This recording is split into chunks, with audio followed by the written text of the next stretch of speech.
نحمده ونصلي على رسوله الکریم اما بعد۔ سورۃ الانفال کے بعد سورۃ البراءت ہے اور اسی کو سورۃ التوبہ بھی کہتے ہیں۔ سورۃ البراءت اس لیے کہتے ہیں کہ اس سورت کے اندر کفار سے برات کا اظہار و اعلان کیا گیا ہے، اور سورۃ التوبہ اس وجہ سے کہتے ہیں کہ مسلمانوں کے توبہ کے قبول ہونے کا بیان ہے۔ پورے مصحف قرآنی میں سورۃ التوبہ ایسی صورت ہے کہ اس کے شروع میں بسم اللہ الرحمن الرحیم لکھا ہوا نہیں ہے، کیونکہ یہ جتنی صورتیں ہیں تمام صورتوں کے شروع میں آپ کو بسم اللہ الرحمن الرحیم لکھا ہوا ملے گا۔ اس کی وجہ یہ ہے کہ حضور اکرم صلی اللہ علیہ وسلم پر جو وحی نازل ہوئی تو کبھی 2 آیت، کبھی 5 آیتیں، کبھی 10 آیتیں، کبھی 1 سورت، اس طرح سے 23 سال میں مکمل ہوا ہے پورا قرآن۔ تو آیت کریمہ جب نازل ہوتی تو حضور اکرم صلی اللہ علیہ وسلم کاتبین وحی لکھنے والے صحابہ کرام سے فرماتے کہ اس آیت کو فلاں سورت کے فلاں آیت کے بعد رکھو، اسی حساب سے کاتبین وحی جو ہے اس کو لکھ دیتے تھے۔ لیکن جب یہ سورۃ التوبہ کا نزول ہوا تو حضرت جبرائیل علیہ السلام نے آ کر کے سورۃ التوبہ پڑھ کر کے سنایا حضور کو، لیکن اس کے شروع میں بسم اللہ الرحمن الرحیم نہیں تھا، تو حضور اکرم صلی اللہ علیہ وسلم نے بھی صحابہ کرام سے یہ نہیں لکھوایا۔ ایک سورت ختم ہوتی ہے، اس کے بعد دوسری سورت شروع ہوتی ہے، تو اس درمیان میں بسم اللہ الرحمن الرحیم کا نزول ہوتا تھا، پھر اس کو رکھتے تھے، پھر اس کے بعد دوسری سورت کی شروعات ہوتی تھی۔ اس سے یہ سمجھا جاتا تھا کہ ایک سورت ختم ہوئی اب دوسری سورت شروع ہو رہی ہے، لیکن اس سورت کے اندر ایسا نہیں ہوا۔ حضرت جبرائیل علیہ السلام جس حساب سے وہی لے کر کے آئے، حضور اکرم صلی اللہ علیہ وسلم نے ویسا ہی ان کو لکھوایا، اور بسم اللہ الرحمن الرحیم اس سورت کے شروع کے اندر نہیں لکھا گیا۔ یہی حل میں تھے کہ ہمارے آقا محمد رسول اللہ صلی اللہ علیہ وسلم کا وصال ہو گیا۔ یہ آخری صورتوں میں سے ہے۔ سورۃ التوبہ اخیر زمانے میں نازل ہوئی ہے، کفار کے اوپر تہدید اور وعید، عذاب، یہ چیزیں، منافقین کی بدحالی، بدعمالی، ان سب چیزوں کو ذکر کیا ہے، تو اخیر زمانے میں یہ نازل ہوئی ہے۔ اس کے بعد پھر حضرت عثمان غنی رضی اللہ عنہ نے جو مصحف تیار کروایا، جس کو مصحف عثمانی کہتے ہیں، پہلا مصحف ہے، تو اس میں بھی وہی ترتیب اختیار کیا گیا۔ وہاں یہ کشمکش ہوئی کہ سورۃ التوبہ کو کس سورت کے بعد میں رکھا جائے، تو غور و خوض کرنے پر پتہ چلا کہ سورۃ الانفال کے جو مضامین ہیں اس سے ملی جلی مضامین اس میں بھی ہے، اس لیے سورۃ الانفال کے بعد جو ہے اس کو رکھ دیا گیا۔ بعض مفسرین حضرات فرماتے ہیں کہ سورۃ التوبہ سورۃ الانفال ہی کا جز ہے، اسی وجہ سے بسم اللہ الرحمن الرحیم نہیں لکھا گیا ہے۔ بعض مفسرین حضرات یہ وجہ بھی فرماتے ہیں کہ سورۃ التوبہ کے اندر کفار کے اوپر تہدید، عذاب اور وعید کا بیان ہے، اس وجہ سے اس کے شروع میں بسم اللہ الرحمن الرحیم نہیں لکھا گیا ہے۔ دیکھیے، بڑی صورتیں جو ہیں 100 آیتوں سے زیادہ والی صورتیں، اس کو میئین کہا جاتا ہے، تو سورۃ الانفال یہ 100 آیتوں سے زیادہ کی صورت ہے۔ اسی طرح سے سورۃ التوبہ بھی 100 آیتوں سے زیادہ کی صورت ہے، یہ اس وجہ سے سورۃ الانفال کے بعد ان کو رکھا گیا۔ اس کے بعد وہ آیتیں، وہ صورت جو 100 آیتوں سے کم ہے، اس کو مثانی کہا جاتا ہے، ان صورتوں کو رکھا گیا، اس کی ترتیب دی گئی ہے۔ اس کے بعد پھر چھوٹی چھوٹی صورتیں جس کو مفصلات کہتے ہیں، اس کو جو ہے رکھا گیا ہے، یہ ترتیب دی گئی ہے۔ تو سورۃ التوبہ میں بسم اللہ الرحمن الرحیم نہ لکھنے کی یہ سب وجوہات ہیں۔ دو تین آیتوں کی جو ہے تفسیر پیش کی جا رہی ہے۔ سورۃ التوبہ کے اندر ایک آیت ہے، یحلفون باللہ ما قالوا وَلَقَدْ قَالُوا كَلِمَةَ الْكُفْرِ بَعْدَ إِسْلَامِهِمْ وَهَمُّوا بِمَا لَمْ يَنَالُوا وَمَا نَقَمُوا إِلَّا أَنْ أَغْنَاهُمُ اللَّهُ وَرَسُولُهُ مِنْ فَضْلِهِ فَإِنْ يَتُوبُوا يَكُنْ خَيْرًا لَهُمْ وَإِنْ يَتَوَلَّوْا يُعَذِّبْهُمُ اللَّهُ عَذَابًا أَلِيمًا فِي الدُّنْيَا وَالْآخِرَةِ وَمَا لَهُمْ فِي الْأَرْضِ مِنْ وَلِيٍّ وَلَا نَصِيرٍ۔ اس کے بعد 3-4 آیتیں اور بھی ہیں۔ اس آیت کریمہ کے اندر منافقین کا تذکرہ ہے۔ منافقین جب اپنی مجلسوں کے اندر ہوتے تو وہ کلمہ کفر بکتے، جب مسلمانوں کو پتہ چل جاتا تو پھر وہ برات کا اظہار کرتے قسم کھا کر کے، نہیں ہم نے تو ایسا نہیں بولا۔ نبی کریم صلی اللہ علیہ وسلم نے غزوہ تبوک کے موقع پر ایک خطبہ دیا جس میں آپ نے منافقین کی بدحالی، بدعملی، انجام بد کو بیان کیا۔ جب آپ نے یہ خطبہ دیا تو اس مجلس کے اندر ایک منافق تھا جس کا نام تھا جلاس۔ اس نے یہ کہا کہ اگر حضور صلی اللہ علیہ وسلم سچ فرما رہے ہیں تو پھر تو ہم گدھوں سے بھی بدتر ہیں، ایسا کہا۔ بغل میں ایک صحابی تھے عامر بن قیس رضی اللہ عنہ، انہوں نے سن لی یہ بات، سن کر کے فوراً جواب دیا بے شک رسول اللہ صلی اللہ علیہ وسلم نے جو فرمایا یہ سچ ہے اور تم گدھوں سے بھی بدتر ہو، ایسا کہا۔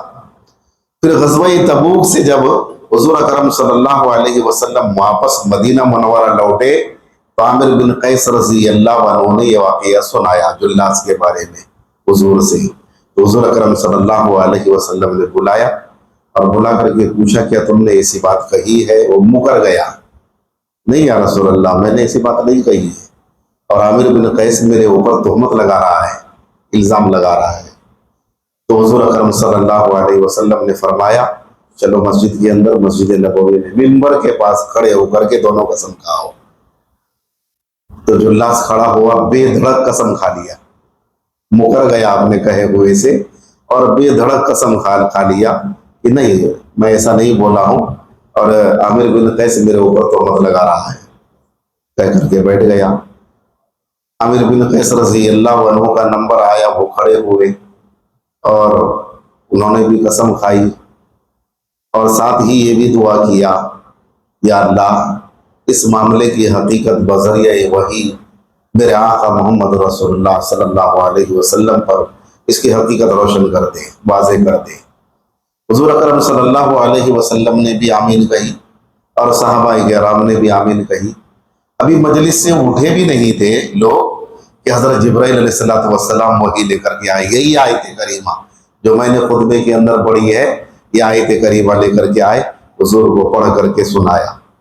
جب حضور اکرم صلی اللہ علیہ وسلم نے صحابہ کرام میں تلاوت کی تو جلاس گھبرا گیا اور گھبرا کر کے پھر کھڑا ہوا، یا رسول اللہ ہاں میں یہ بولا تھا، ایسا میں بولا تھا، اقرار کیا، اعتراف کیا اور ساتھ ہی یہ بھی عرض کیا کہ یا رسول اللہ لیکن اس آیت کریمہ کے اندر اللہ نے مجھے توبہ کا حق بھی دیا ہے، اس لیے میں توبہ کرتا ہوں، میری توبہ قبول کیا جائے۔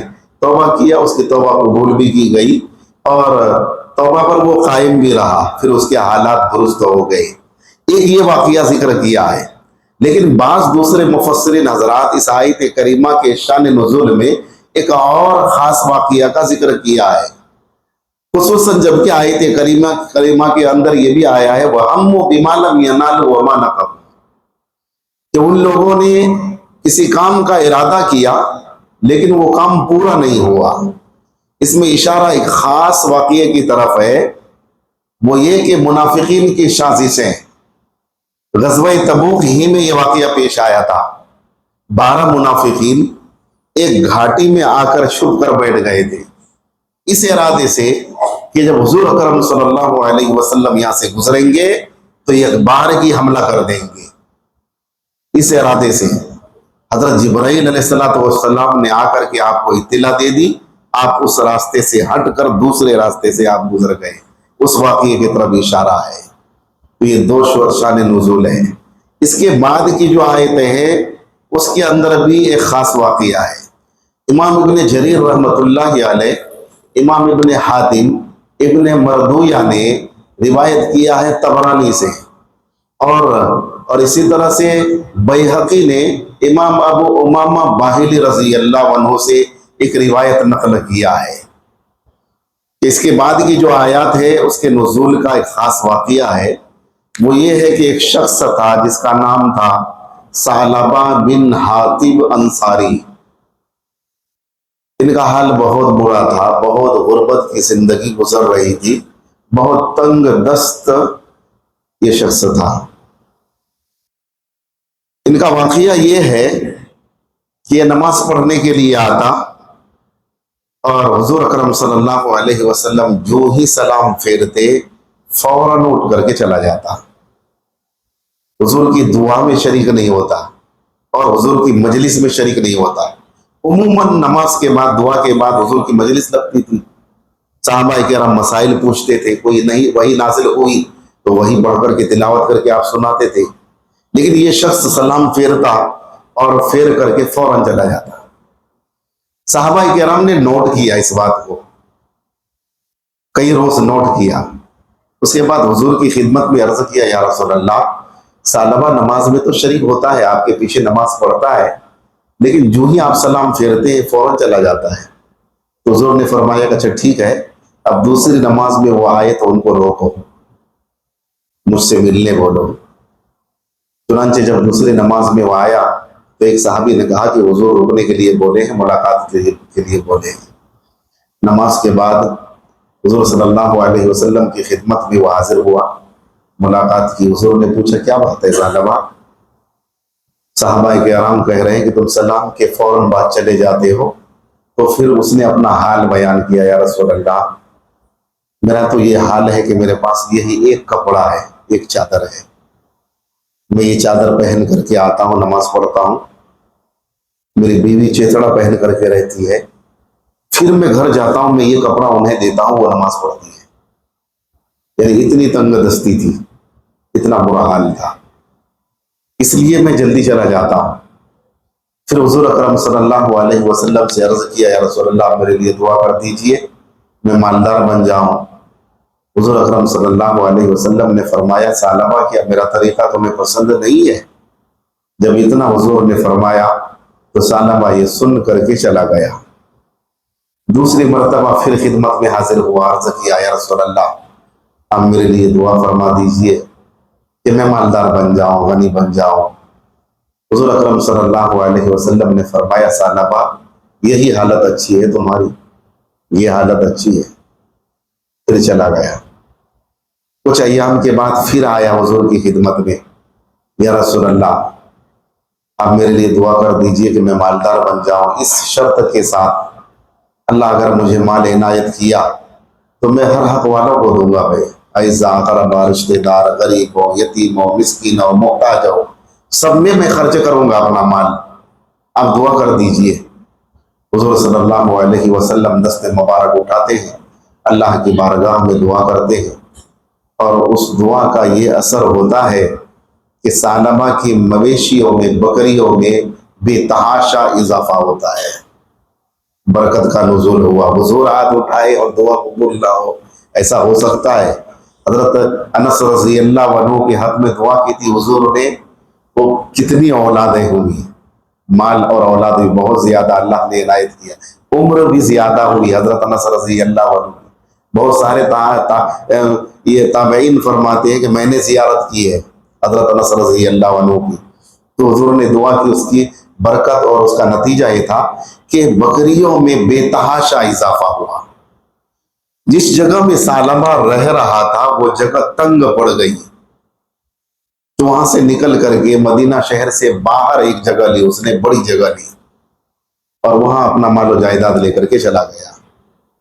اب وہاں سے وہ ظہر اور عصر کی نماز پڑھنے کے لیے آتا مسجد نبوی میں حضور کے پیچھے پڑھنے، باقی مغرب، عشاء اور فجر وہیں پر اپنے مال کے پاس پڑھ لیا کرتا۔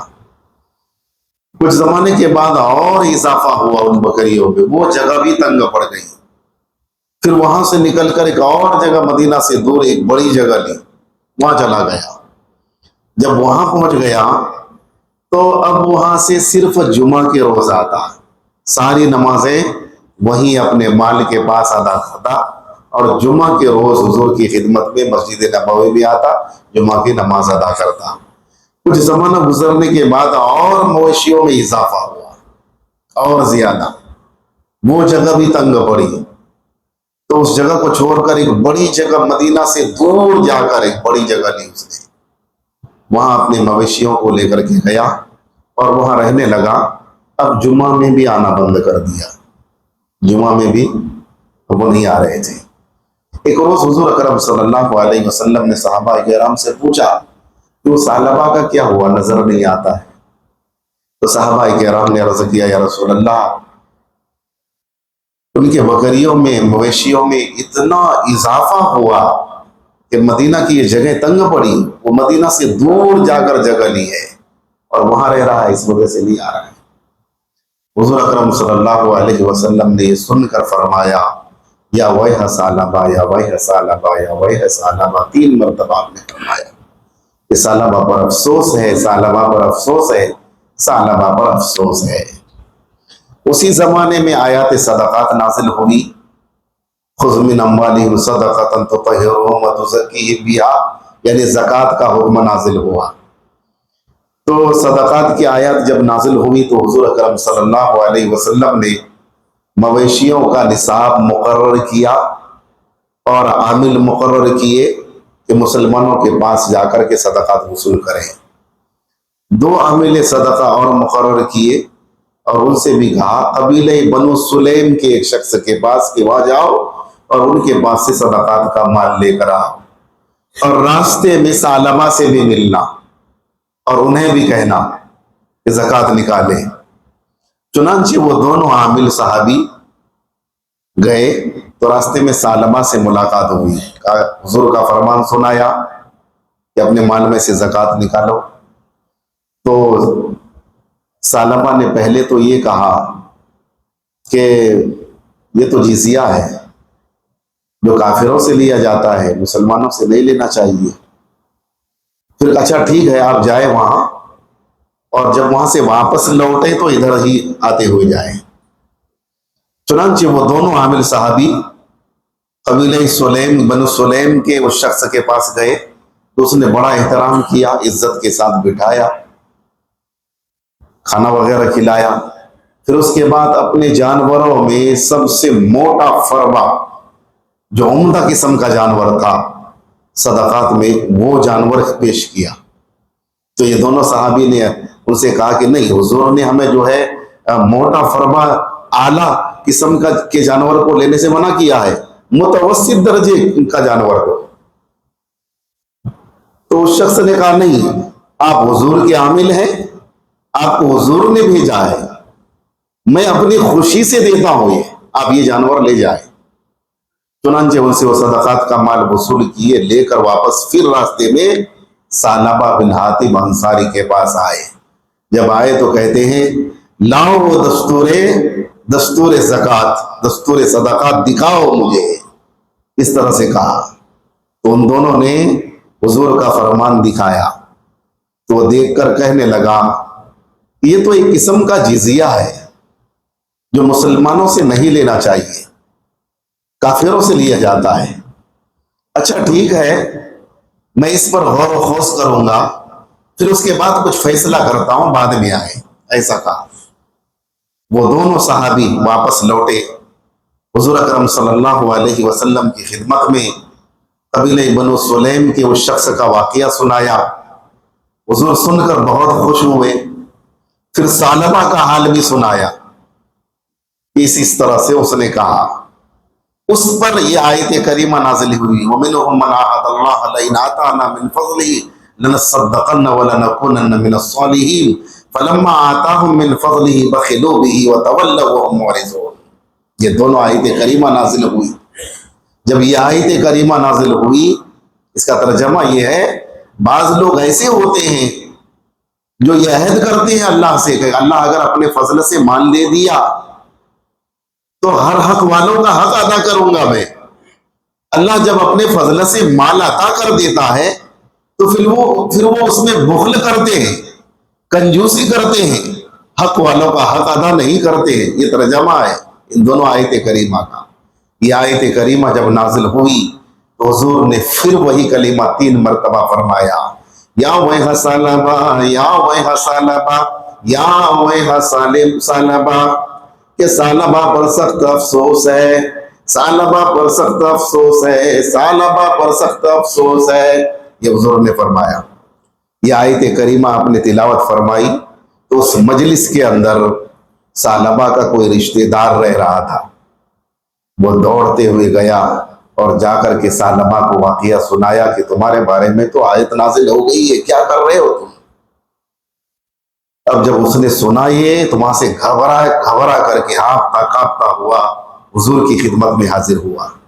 یا رسول اللہ، میرا صدقہ قبول کر لیا جائے. حضور اکرم صلی اللہ علیہ وسلم نے فرمایا نہیں. آپ نے کیا فرمایا؟ نہیں. اللہ نے مجھے تمہارا صدقہ قبول کرنے سے منع کر دیا. اللہ نے منع کر دیا، اب نہیں. یہ تمہارا عمل ہے، میں نے حکم دیا، تم نے اطاعت نہیں کی، اب اللہ نے مجھے منع کر دیا. ثعلبہ ناکام ہوا، سر پر خاک ڈالنے لگا، چلا گیا. اس کے کچھ مہینوں کے بعد ہی حضور کا وصال ہو گیا. حضرت ابوبکر صدیق رضی اللہ عنہ خلیفہ بنے. ثعلبہ پھر مال لے کر کے آیا، میرا صدقہ قبول کر لیا جائے. حضرت ابوبکر صدیق رضی اللہ عنہ نے کہا جب میرے نبی نے قبول نہیں کیا تو میری کیا مجال ہے کہ میں قبول کروں؟ قبول نہیں کیے. حضرت ابوبکر صدیق رضی اللہ عنہ کے بعد حضرت عمر بن خطاب رضی اللہ عنہ خلیفہ بنے. پھر ثعلبہ صدقے کا مال لے کر کے آیا اور عرض کیا کہ قبول کر لیجئے. حضرت عمر نے بھی کہا کہ میں قبول نہیں کر سکتا ہوں. جب حضور نے منع کر دیا، ابو بکر نے منع کر دیا، تو میری کیا مجال ہے، میں قبول کر لوں. اس کے بعد حضرت عثمان غنی رضی اللہ عنہ خلیفہ بنے. ان کے زمانے میں بھی صدقے کا مال لے کر کے آیا. حضرت عثمان غنی رضی اللہ عنہ نے بھی منع کر دیا. اس حالت میں اس کی وفات ہوئی. اللہ تبارک و تعالی برے اعمال سے ہم سب کی حفاظت فرمائے. لیکن یہاں پر ایک سوال ہوتا ہے، جب ثعلبہ حضور کی خدمت میں آ گیا تھا، توبہ کر لیا تھا، تو پھر اس کی توبہ کیوں قبول نہیں بھی ہے نا؟ سوال ہے نا. آپ دیکھیے کل بھی واقعہ سنے تھے اور آج بھی سنے جلاس کا واقعہ ہے نا، کہ پہلے تو مکر گیا، آیت نازل ہوئی، گھبرا کر کھڑا ہوا، یا رسول اللہ اقرار کیا ہاں میں ایسا بولا ہوں لیکن میں توبہ کرتا ہوں. حضور نے توبہ قبول فرما لی. کل بھی واقعہ سنے تھے، توبہ قبول فرمائی حضور اکرم صلی اللہ علیہ وسلم نے. تو یہاں پر پھر ایسا کیوں؟ حضور کی خدمت میں آیا تھا صدقہ کا مال لے کر کے، یا رسول اللہ قبول کر لیا جائے. اس کا جواب یہ ہے کہ حضور کی خدمت میں جو آیا تھا وہ مال لے کر، اس وقت بھی وہ صدق دل سے نہیں آیا تھا. مسلمانوں کو دھوکہ دینے کے لیے، دھوکہ دے کر راضی کرنے کے لیے آیا تھا، دل سے نہیں آیا تھا. اور حضور کو وحی کے ذریعے سے پتہ چل گیا تھا. حضرت جبریل علیہ السلام نے یہ بتا دیا تھا. اس لیے حضور اکرم صلی اللہ علیہ وسلم نے اسے منافق قرار دیا تھا، یہ منافق ہے.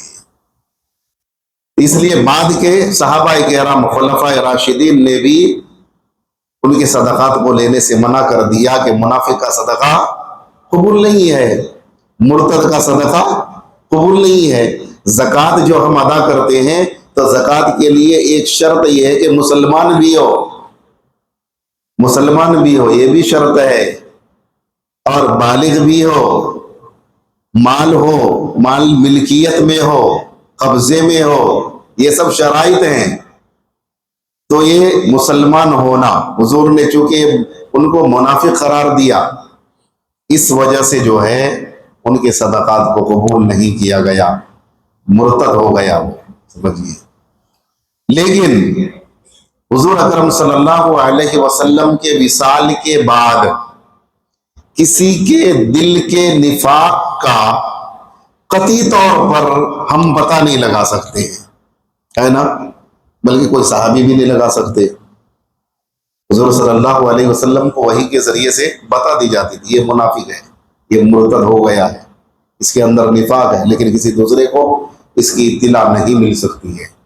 ہمارے لیے یہ حکم ہے، اگر کوئی مرتد ہو گیا، ارتداد اختیار کر لیا، پھر دوبارہ وہ آ جاتا ہے، اسلام قبول کر لیتا ہے، کلمہ پڑھ لیتا ہے، تو ہمارے لیے حکم یہ ہے کہ ہم اس کے ساتھ مسلمانوں جیسا ہی معاملہ کریں گے. اگر وہ مرے تو جنازہ بھی پڑھیں گے، کفن دفن بھی کریں گے، اپنی مسجدوں کے اندر نماز پڑھنے کے لیے آنے بھی دیں گے، کیونکہ وہ پھر واپس اسلام کے اندر آ گیا ہے. تو ان آیات کے اندر یہ واقعات بیان کیے گئے ہیں۔ پتہ یہ چلا ایک آیت ہے فَأَعْقَبَهُمْ نِفَاقًا فِي قُلُوبِهِمْ، اس میں ذکر کیا ہے کہ بعض اعمال ایسے ہوتے ہیں، اس کی نحوست ایسی ہوتی ہے کہ آدمی سے توبہ کی توفیق سلب ہو جاتی ہے، توبہ کی توفیق نہیں ملتی ہے، یعنی دل کا نفاق اتنا پختہ ہو جاتا ہے کہ توبہ کی توفیق ہی ختم ہو جاتی ہے۔ اللہ اسے ہماری حفاظت فرمائے۔ اس لیے مال اگر اللہ عنایت کیے ہیں تو زکوٰۃ ادا کریں، حقوق والوں کا حق ادا کریں، غریبوں، رشتہ داروں، محتاجوں، فقیروں، ان پر مال خرچ کریں۔ یہ ہمارا احسان نہیں ہے ان پر، بلکہ ان کا حق ہے ہمارے مال کے اندر، ان کا مال ان کا حق ہے، تو ان حقوق والوں کو جو ہے ان کا حق ادا کریں۔ اللہ نے اگر مال دیا ہے، اللہ ہمیں اس کی ہدایت عطا فرمائے۔ اور پھر ان کا حق ادا کرنے کے بعد اللہ سے دعا بھی کرے، ربنا تقبل منا انک انت السمیع العلیم، کہ اللہ میری جانب سے یہ قبول فرما۔ تو سننے والا ہے، جاننے والا ہے، کیوں بعض مرتبہ اللہ خرچ کروا بھی دیتا ہے اور قبول بھی نہیں کرتا ہے۔ شیخ الہند رحمت اللہ علیہ اسیر مالٹا کے جیل میں تھے تو بہت روتے تھے۔ ان کے شاگردوں نے عرض کیا، حضرت آپ تو اس استقلال کے پہاڑ ہیں، صبر و استقلال کے، بہت مضبوط ہیں آپ، تو آپ ابھی کیوں رو رہے ہیں؟ تو حضرت شیخ الہند رحمت اللہ علیہ نے یہی کہا تھا، بعض مرتبہ اللہ جان بھی لے لیتا ہے اور قبول بھی نہیں کرتا ہے، اس لیے رو رہا ہوں۔ اللہ جان جا رہی، پھانسی دی گئی تھی نا، ہاں جان جانے والی ہے تو اسے قبول فرما لینا۔ اللہ ہمیں حقیقت سمجھا دے۔ وما علینا الا البلاغ۔